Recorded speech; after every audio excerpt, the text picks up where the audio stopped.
मनोज ने उसके सबसे दर्दनाक निशान को छुआ था। राघव ने अपना सिर हिलाया। इस बेवकूफ को बचाना वाकई नामुमकिन था। क्या वो बस अपने मुंह पर थप्पड़ नहीं मार रहा था जैसी की उम्मीद थी? जैसे ही सेतुपति ने यह कहा, सभी को सच्चाई का एहसास हो गया। उन्होंने राघव को श्रद्धा से देखा।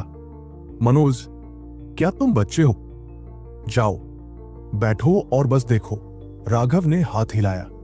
राघव देख सकता था कि एक बार जब सेतुपति ने स्वर्गीय जल मोती को परिष्कृत कर लिया और तीसरे दर्जे का दिव्य बन गया, तो उसका आत्मविश्वास भी काफी बढ़ गया था। अब वो एक जंगली कुत्ते जैसा था। ऐसे कुत्ते से दूर रहना ही बेहतर था।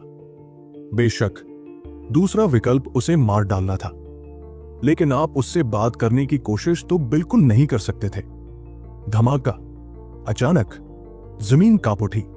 ये पता नहीं चल पाया कि चंद्रशेखर ने कौन सी जादुई कला का इस्तेमाल किया था, लेकिन उसने देवी को पूरी तरह से जकड़ लिया था और एक हथेली क्रूरतापूर्वक उसकी छाती पर पटक दी।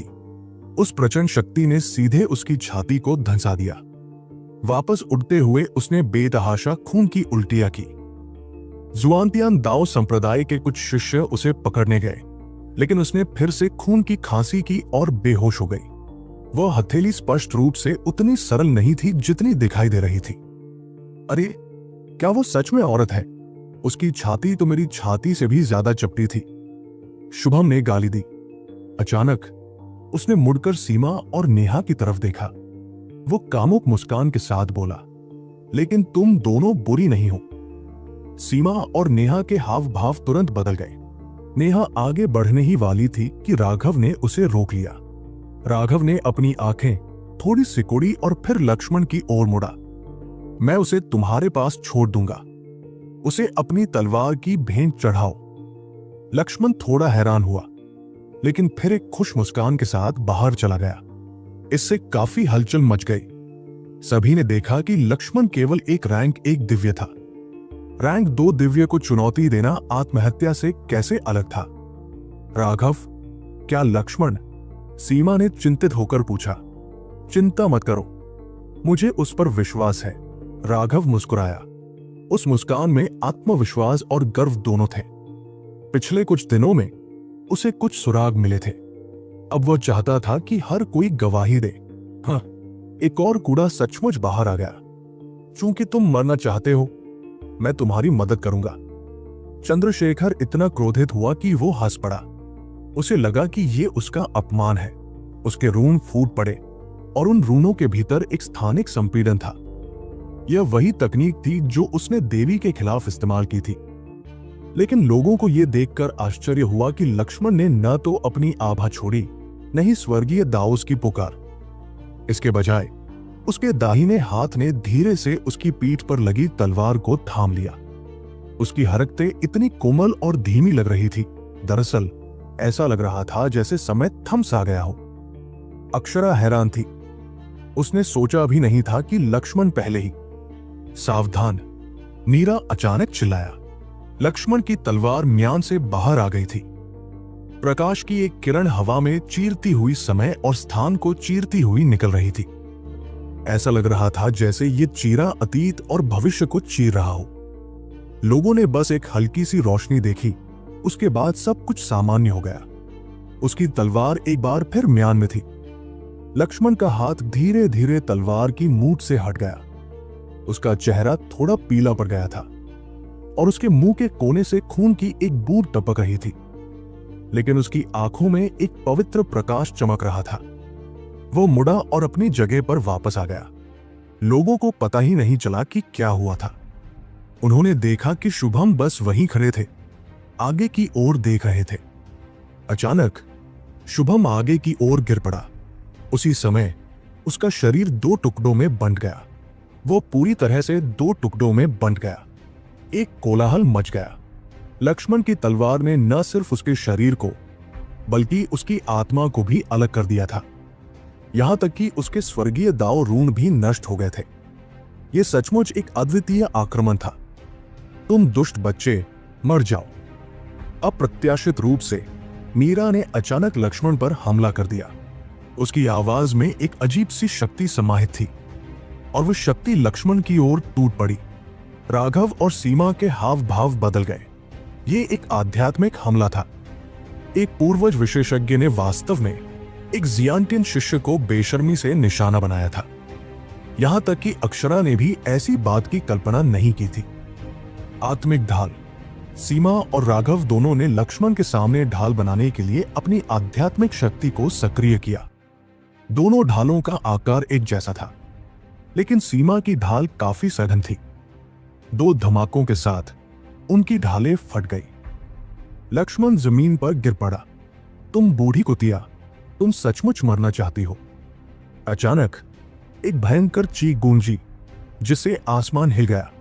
एक बेहद भयानक दबाव पैदा हुआ, जिससे कोई भी अपनी उंगली तक नहीं हिला सका। सुंदर और मिलनसार अक्षरा अचानक नीरा के सामने प्रकट हुई और अपनी हथेली आगे की ओर पटक दी। वो सचमुच क्रोधित हो गई। नीरा ने उपहास किया और अपना हाथ आगे बढ़ाया। वो लंबे समय से जुआनतियान दाओ संप्रदाय के संप्रदाय गुरु की शक्ति जानने के लिए उत्सुक थी। नीरा को उम्मीद नहीं थी कि अक्षरा की हथेली छूते ही उसका हाथ फट जाएगा। उसकी चौंक कर और दर्द भरी चीख के साथ हड्डियों के टूटने की आवाज भी गूंज उठी। तुम कुतिया हो। क्या तुम सोचती हो कि मैं एक धक्का देने वाला हूं? धमाका। नीरा का कंधा सीधे अक्षरा द्वारा फाड़ दिया गया था। राघव और बाकी लोगों को यह देखकर आश्चर्य हुआ कि जमीन पर रूम दिखाई दिए। जमीन तुरंत चट्टान बन गई और उस पर कोई नुकसान नहीं हुआ। हालांकि नीरा का खून तेजी से बह रहा था। वरिष्ठ, कृपया दया दिखाइए। एक लंबे बालों वाला आदमी अचानक आगे बढ़ा। राघव चौंका। यह व्यक्ति इतना शक्तिशाली था कि एक पूर्वज के दबाव को झेलने में सक्षम था।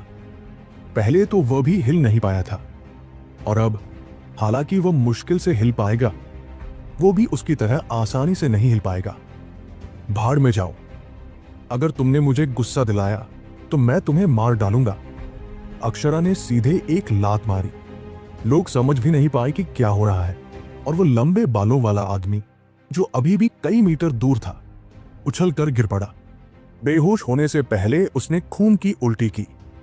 यह बिल्कुल भयावह था। मिलनसार और परिष्कृत अक्षरा अचानक एक उन्मत्त ड्रैगन बन गया था, जो चरम सीमा तक भयानक था। अरे, तुम मुझे उकसाना चाहते हो? तुम अपने गिरोह के उन बुजुर्गों से क्यों नहीं पूछते कि मुझे दानव असुर अक्षरा नाम कैसे मिला? धमाका। मैंने पिछले 800 साल अपने मन और चरित्र को निखारने में लगाए।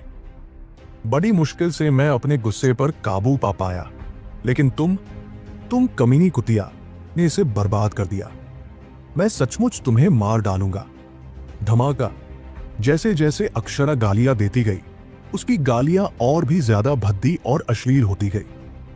अंत में राघव भी सिहर उठा। जुआनतियन दाओ संप्रदाय के अनुयायी अविश्वास से भर गए। उनका यह परिष्कृत और परिसदृश संप्रदाय का नेता क्रोधित होने पर वास्तव में ऐसी ही अभद्र भाषा का प्रयोग करता था। बेशर्म, नीच, निंदनीय छोटी कुतिया। हार तो हार है, लेकिन फिर भी तुम्हें इतनी बेशर्मी से पेश आना पड़ा। मेरे सामने मेरे शिष्यों को नुकसान पहुंचाने के लिए क्या तुम मेरा अपमान करने की कोशिश कर रही हो?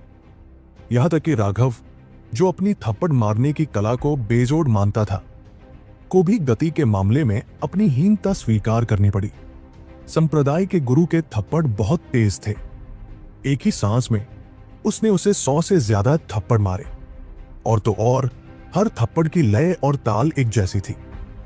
राघव को आखिरकार समझ आ गया कि स्वर्ग से परे भी स्वर्ग होने का क्या मतलब है। दुनिया में वाकई हमेशा से ही प्रतिभाशाली लोग रहे हैं। क्या तुम्हारी जिंदगी के सारे साल बर्बाद हो गए? तुमने तो बच्चों के एक समूह पर हमला किया था, तो एक कुत्ते को परेशान करने के लिए मुझे दोष मत दो। अचानक हड्डियां टूटने की आवाज गूंजी। मीरा के शरीर की हर हड्डी अक्षरा ने एक एक करके तोड़ दी। उसका शरीर अब पूरी तरह से विकृत हो चुका था। सभी लोग स्तब्ध थे। उन्हें यह भी याद आया कि कैसे संप्रदाय के गुरु ने उसका नाम राक्षस असुर अक्षरा बताया था। असुर सिर्फ कहानियां थी, दुष्ट आत्माएं जो बुरे बच्चों का शिकार करती थी। ये ऐसी आत्माएं थी जो इंसानों का मांस खाती थी, और ये आत्माएं सिर्फ जिंदा लोगों का मांस खाती थी। उन्हें लोगों को तड़पते देखना अच्छा लगता था। हालांकि अक्षरा हमेशा की तरह खूबसूरत दिख रही थी, लेकिन उसकी हरकतें उन्हें सिहरन पैदा कर देती थी। नीरा पहले ही उसके हाथों अपना मानव रूप खो चुकी थी। राघव ने उन्मत्त अक्षरा से लेकर कुत्ते जैसी नीरा तक को देखा।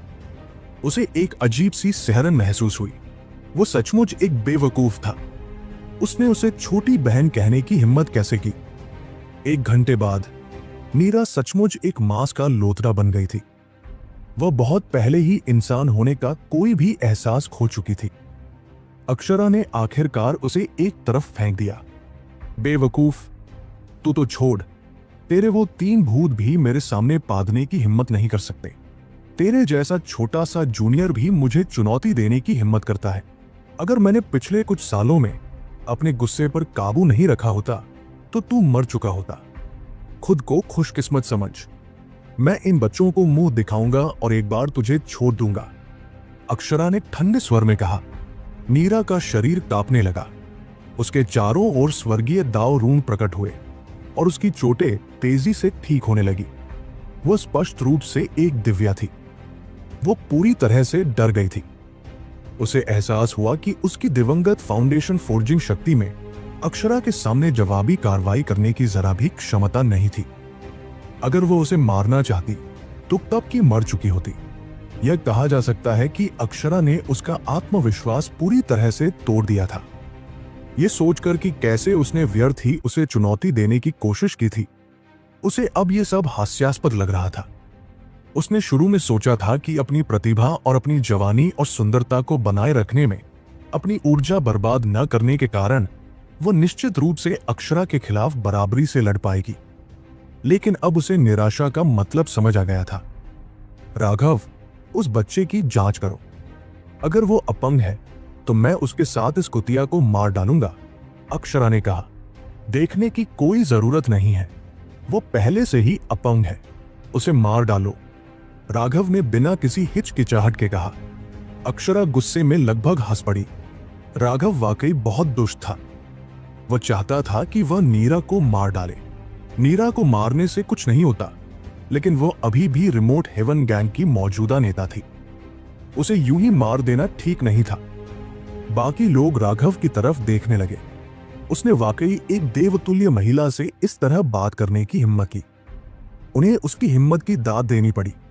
असली मर्द होने का मतलब यही होता है। बकवास मत करो, उसकी जांच करो। अक्षरा ने राघव को घूर कर देखा।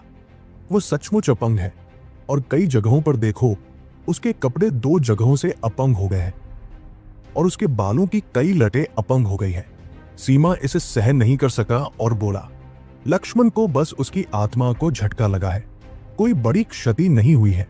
राघव और सीमा की आध्यात्मिक सुरक्षा को भेदने के बाद नीरा के हमले का केवल एक छोटा सा हिस्सा ही लक्ष्मण तक पहुंचने में कामयाब रहा था। अगर यह सामान्य समय पर होता तो लक्ष्मण आसानी से इसका विरोध कर सकता था। बस वह पूरी तरह से उस तलवार के इरादे को प्रदर्शित करने पर केंद्रित था जिसे उसने अभी अभी समझा था। हालांकि इसकी शक्ति अविश्वसनीय थी। इसने उसकी आध्यात्मिक शक्ति को बढ़ा चढ़ाकर पेश किया था।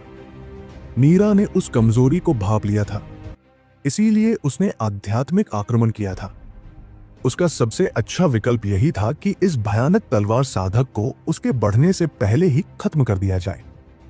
तलवार चलाने वाले जिन साधकों ने तलवार चलाने की मंशा समझ ली थी, वे अतुलनीय रूप से भयानक थे। उन तलवार चलाने वालों की आक्रमण शक्ति पहले ही सामान्य बुद्धि की सीमा से परे जा चुकी थी। इस समय श्याम ईर्ष्या से भर गया था। उसने स्वर्गीय तलवार घास प्राप्त कर ली थी, लेकिन वो उस क्षणभंगुर तलवार के इरादे को नहीं समझ पाया था। राघव ने संकेत देखे थे कि लक्ष्मण ने उस तरह की तलवार की मंशा को प्रसारित करना शुरू कर दिया था। यही कारण था कि उसने बेशर्मी से चंद्रशेखर को अपनी तलवार की भेंट के रूप में इस्तेमाल करने की बात कही थी। वो तलवार भेंट एक शक्तिशाली प्रतिद्वंदी को निशाना बनाकर उसे अपनी वर्तमान बेड़ियों की तरह इस्तेमाल करने के लिए थी। लक्ष्मण ने एक ही वार में उसकी बेड़ियां तोड़ दी, जिससे उसका मानसिक क्षेत्र ऊपर उठ गया। हालांकि अगर वो असफल होता तो बहुत संभव था कि वह एक हृदय शैतान बन जाता। तलवार की भेंट के लिए सबसे अच्छा लक्ष्य कोई अविश्वसनीय रूप से शक्तिशाली व्यक्ति ही होता था। ये वही पुरानी बात थी, खतरे के भीतर ही अवसर छिपा होता है। इसलिए उस तलवार की भेंट के लिए लक्ष्मण ने तुरंत अपनी पूरी शक्ति लगा दी थी। अब वो सफल हो गया था।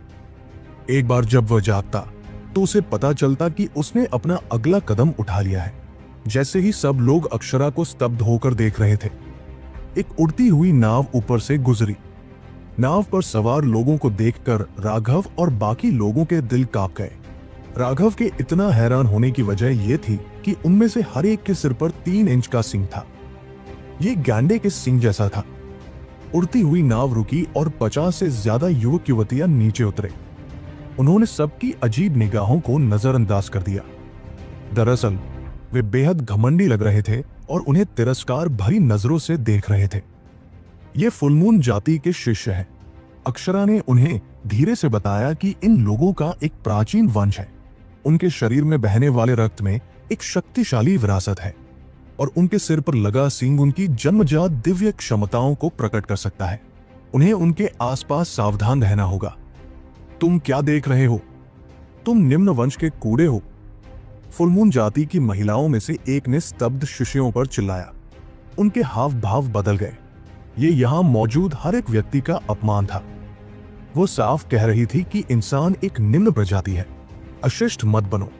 फुलमून जाति के प्रमुख बुजुर्ग ने उसे डांटा। उसने अक्षरा की ओर माफी मांगते हुए हल्का सा सिर हिलाया और फिर अपने शिष्यों को बैठने की जगह ढूंढने के लिए ले गया। उसके शिष्य उसके पीछे पीछे बैठ गए और अपनी आंखें बंद कर ली, यहां तक कि उनकी ओर देखने की भी इच्छा नहीं की। वे वास्तव में बहुत घमंडी हैं। अर्जुन ने चिढ़कर कहा, मेरे पास एक गाय का सींग है, इसे उनकी तरह अपने सिर पर बांध लो और शायद वे तुम्हारे साथ परिवार जैसा व्यवहार करने लगेंगे। राघव ने भी चिढ़कर कहा।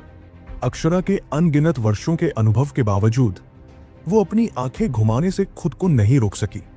वो वास्तव में नहीं जानती थी कि राघव के दिमाग में क्या भरा हुआ था। बकवास मत करो। वे प्राचीन काल की एक शक्तिशाली जाति है।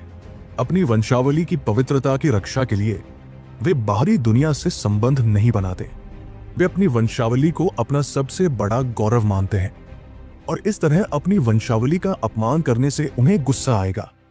अक्षरा ने फुसफुसाते हुए कहा। उसे इस निडर व्यक्ति को चेतावनी देने की जरूरत थी।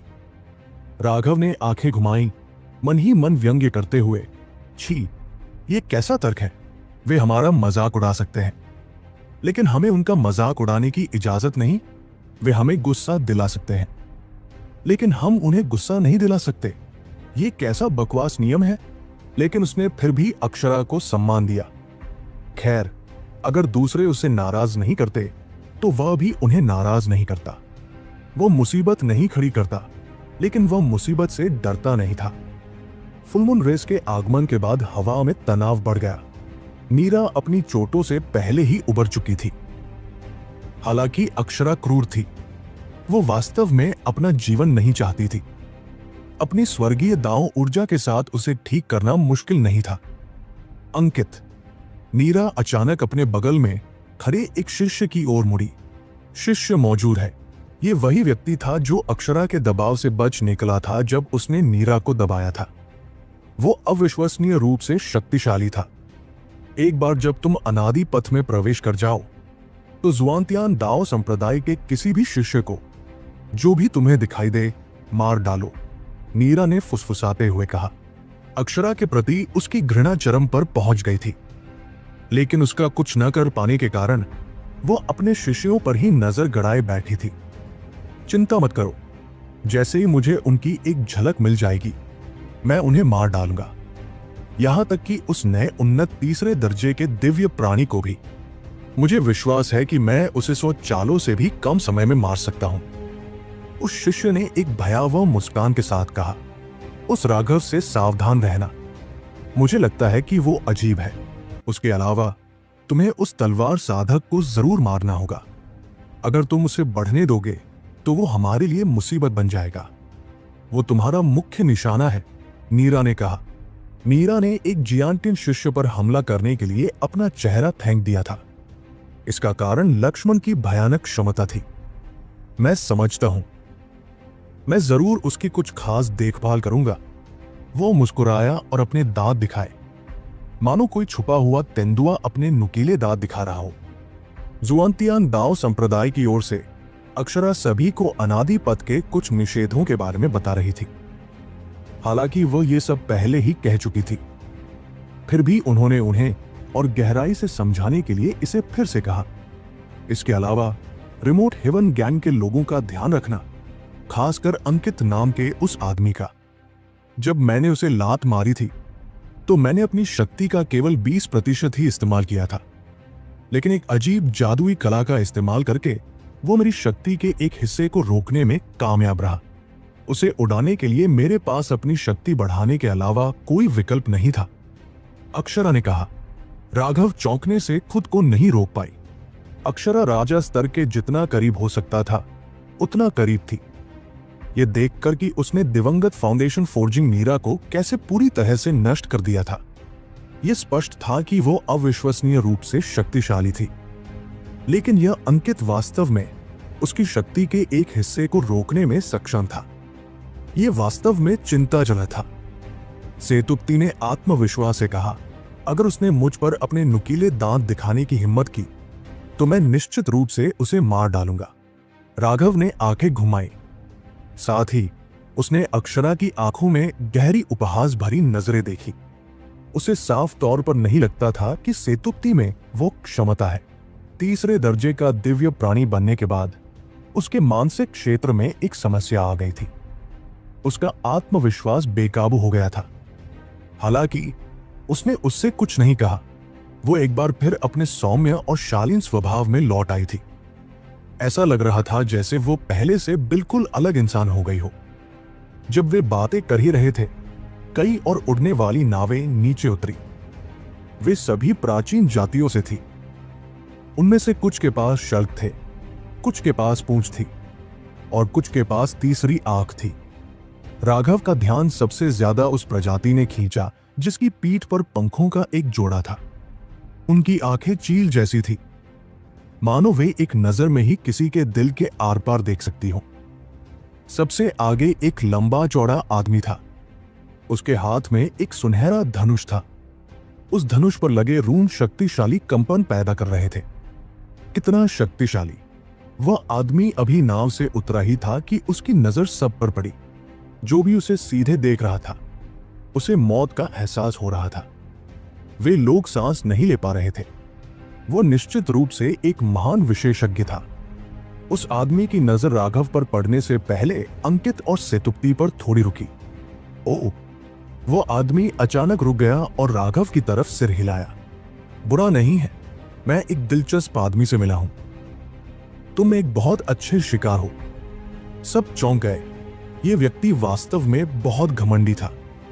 आते ही उसने इतना दबंग व्यवहार किया कि सीधे राघव को अपना शिकार समझ लिया। ये मत सोचो कि सिर्फ तुम्हारे पास पंख होने से तुम इतने अद्भुत हो। सच तो यह है कि तुम बस एक पक्षी मानव हो।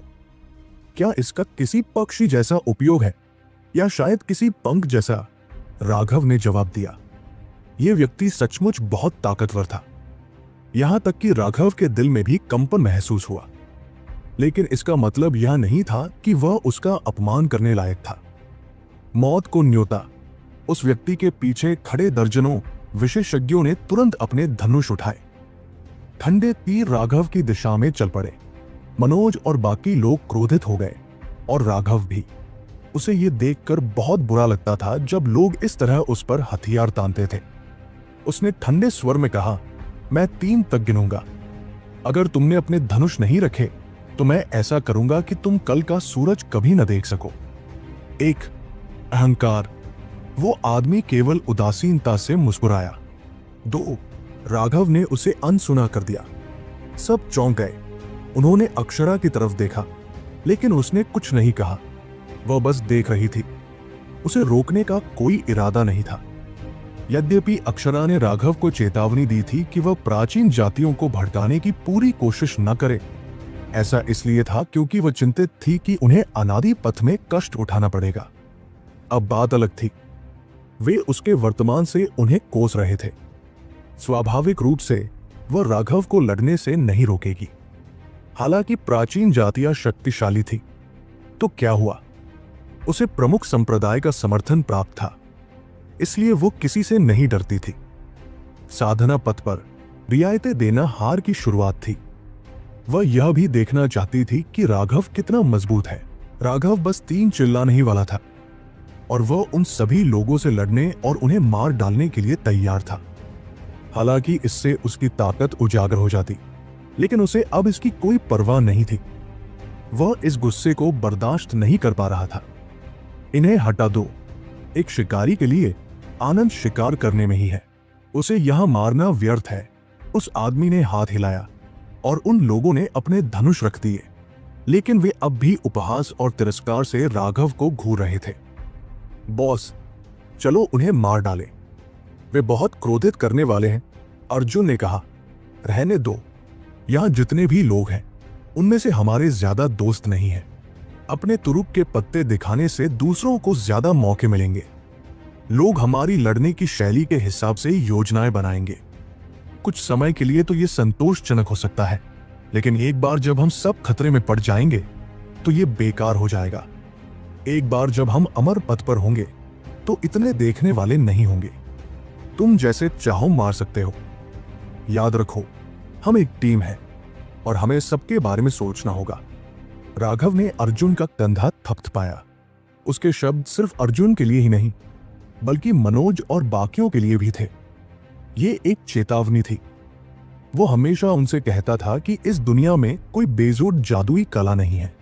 एक बार जब आपके तुरुप के पत्ते खुल जाएंगे तो आपके दुश्मन उनसे निपटने का कोई ना कोई तरीका निकाल ही लेंगे। फिर आप मौत से ज्यादा दूर नहीं होंगे। ज्यादा समय तक जीवित रहने के लिए आपको या तो अपने विरोधियों को अपने तुरुप के पत्ते नहीं दिखाने थे, या फिर उनसे अपने विरोधियों को तुरंत मार डालना था। यह सिर्फ आपके लिए नहीं, बल्कि आपके साथियों के लिए भी था। बेटे, मेरा नाम याद रखना, मैं पंग जाति का भव्य हूं। मैं ही तुम्हें मारूंगा। वो आदमी वहां से जा चुका था कि अचानक उसने अपना सिर पीछे घुमा लिया। मैं राघव हूं, तुम्हें ये याद रखना चाहिए, क्योंकि मैं ही तुम्हारे सारे पंख नोच लूंगा और तुम्हारा पक्षी जैसा सिर काट दूंगा। राघव के आखिरी शब्दों से कई लोगों के चेहरे पर अजीब भाव आ गए। ये समझ नहीं आ रहा था कि राघव अपने बड़े सिर की बात कर रहा था या छोटे सिर की। भव्य द्वारा मचाई गई हलचल अभी थमी ही थी कि एक और उड़ने वाली नाव आ पहुंची। उस पर निशान देखकर अक्षरा ने राघव की ओर हल्की सी मुस्कान दी। आपके पुराने दोस्त आ गए हैं। इस उड़ने वाली नाव पर वास्तव में 100 से ज्यादा दिव्य प्राणी सवार थे। ये एक बेहद डरावनी संख्या थी। यह अब तक का सबसे शक्तिशाली समूह था। उनमें से प्रत्येक ने एक राक्षसी मुखौटा पहना हुआ था। यह मुखौटा रक्तवर्णी सार धातु से बना था और अत्यंत विस्तृत था।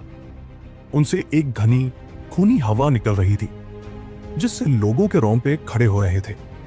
ऐसा लग रहा था जैसे वे शैतानों के एक समूह को घूर रहे हों। ब्लड किल हॉल। राघव थोड़ा चौंक गया। उसने सोचा भी नहीं था कि ब्लड किल हॉल इतना शक्तिशाली है कि उनके पास जुआनतियान दाओ संप्रदाय के दिव्यों से 3 गुना ज्यादा शक्तियां है। ये लोग कोई साधारण विशेषज्ञ नहीं थे। राघव उनकी आभाओं से बेहद परिचित था। इसमें कोई अजीब बात नहीं है। जब संसाधनों की बात आती है तो पिल टॉवर और हुआयुन संप्रदाय के अलावा अगली सबसे अमीर ताकत ये हत्यारे हैं। वे महाद्वीप के हर कोने में फैले हुए हैं। उन्हें बस पैसे की परवाह है। जब तक आपके पास पर्याप्त पैसा है, आप किसी की भी जान खरीद सकते हैं।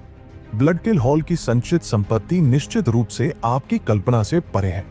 इसके अलावा वे जो शिष्य तैयार करते हैं, वे सब हत्या के औजार हैं।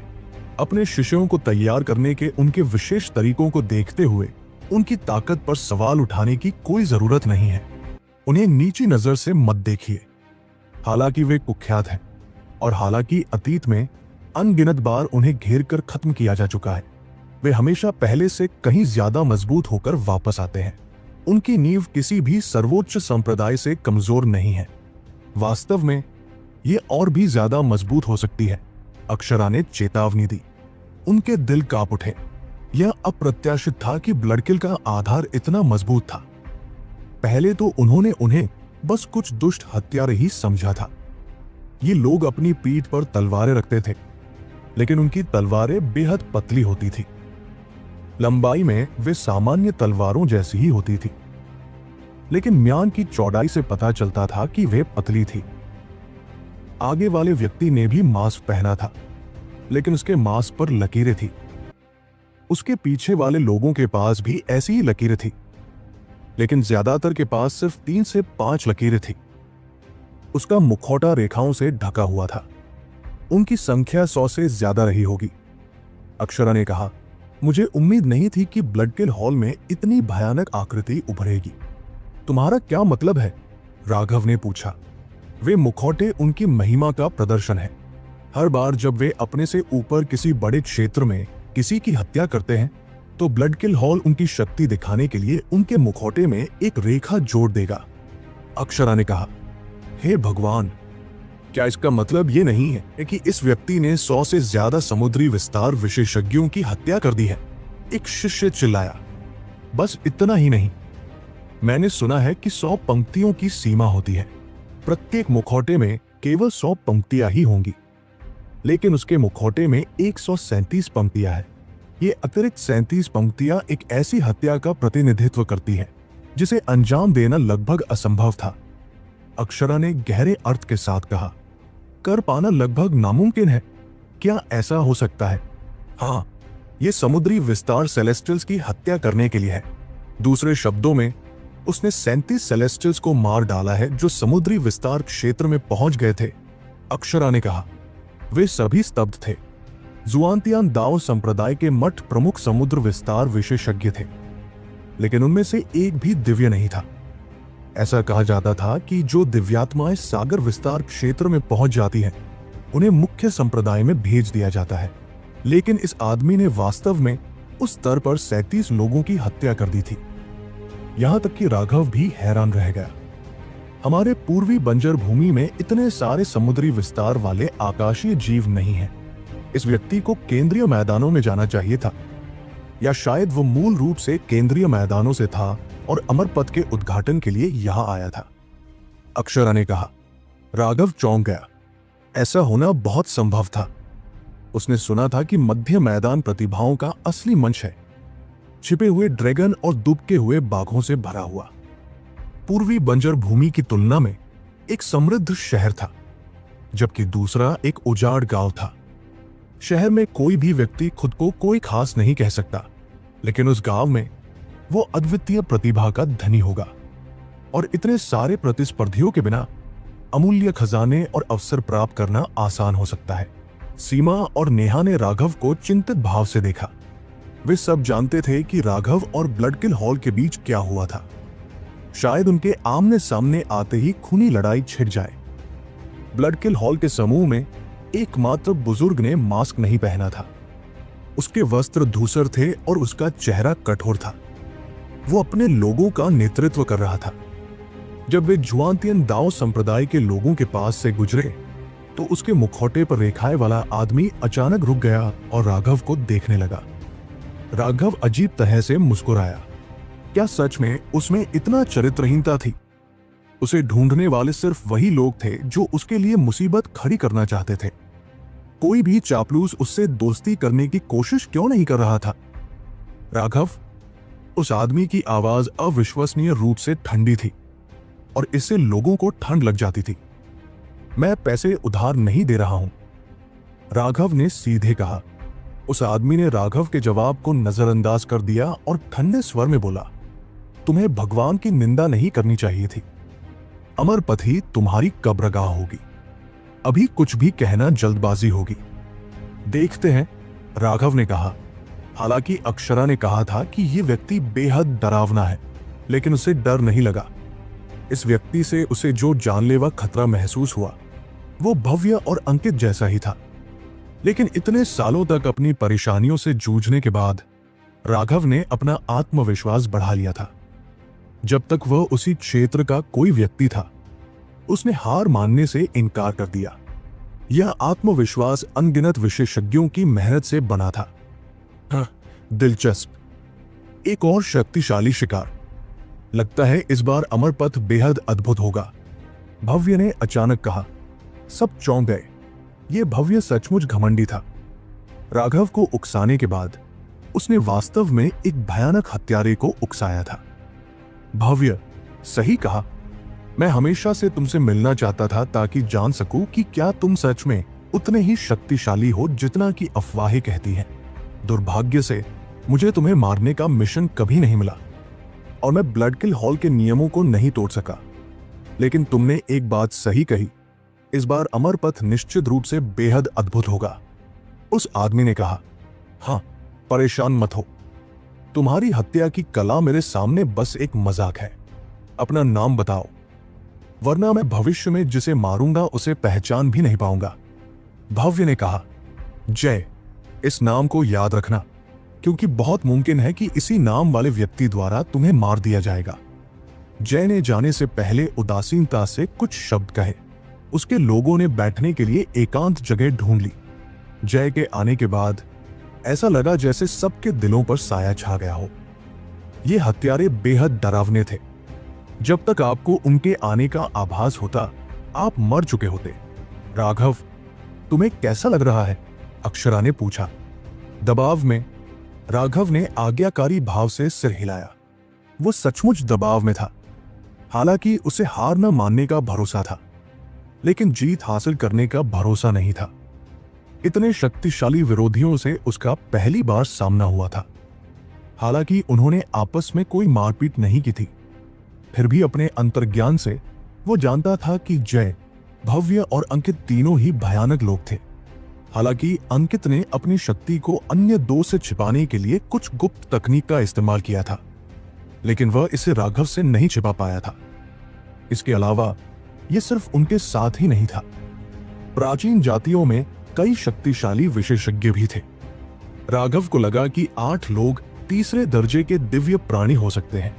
अपनी रक्तवंशीय विरासत की शक्ति को जोड़कर वे बेहद शक्तिशाली होंगे।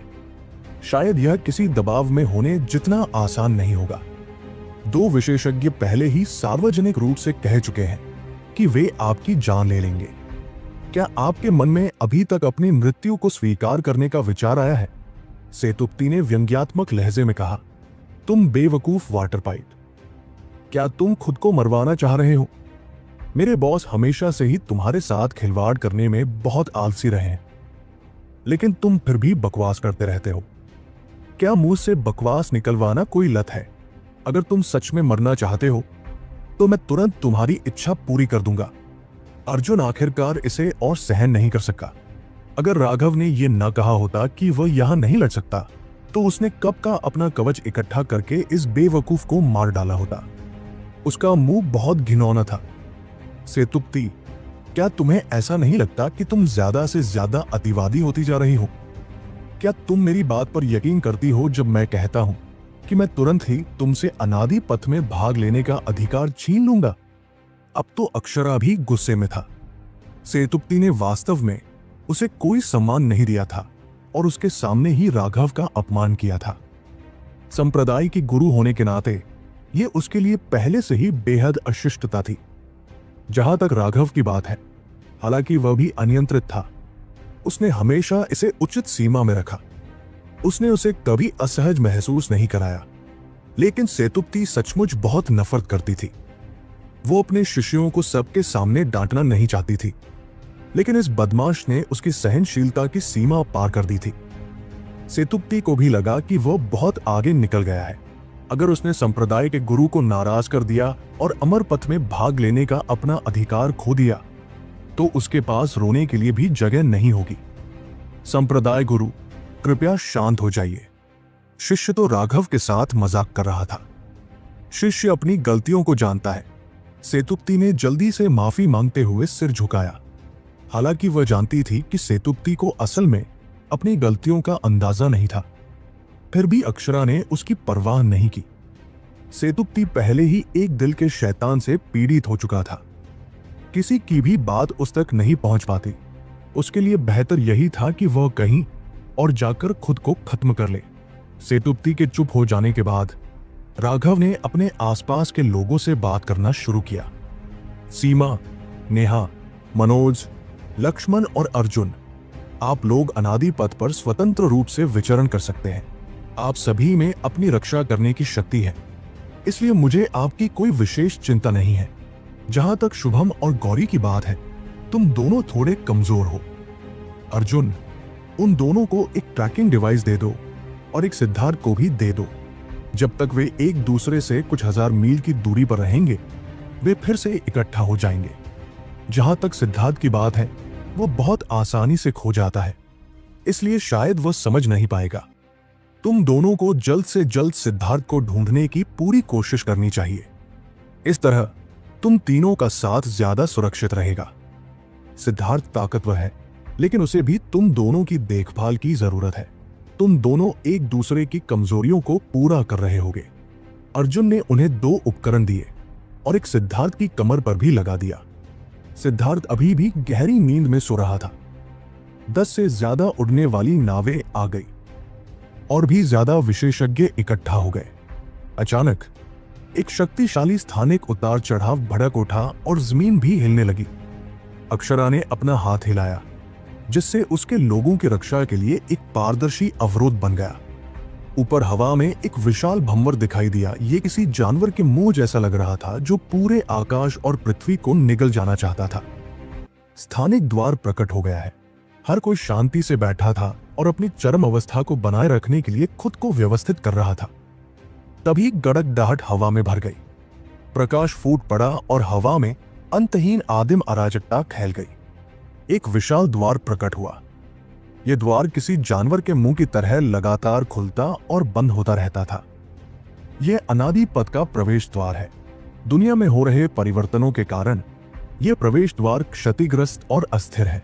आपको जल्दी से प्रवेश करना होगा, लेकिन उससे पहले मैं आपको फिर से बता दूं, एक बार अंदर जाने के बाद सावधान, सावधान और उससे भी ज्यादा सावधान रहें, अक्षरा ने चेतावनी दी।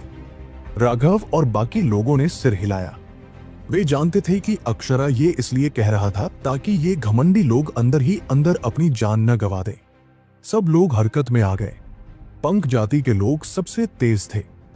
उनके पंख चमक रहे थे और वे प्रकाश की किरण की तरह सीधे अंतरिक्ष द्वार में जा गिरे। उनकी गति अविश्वसनीय थी।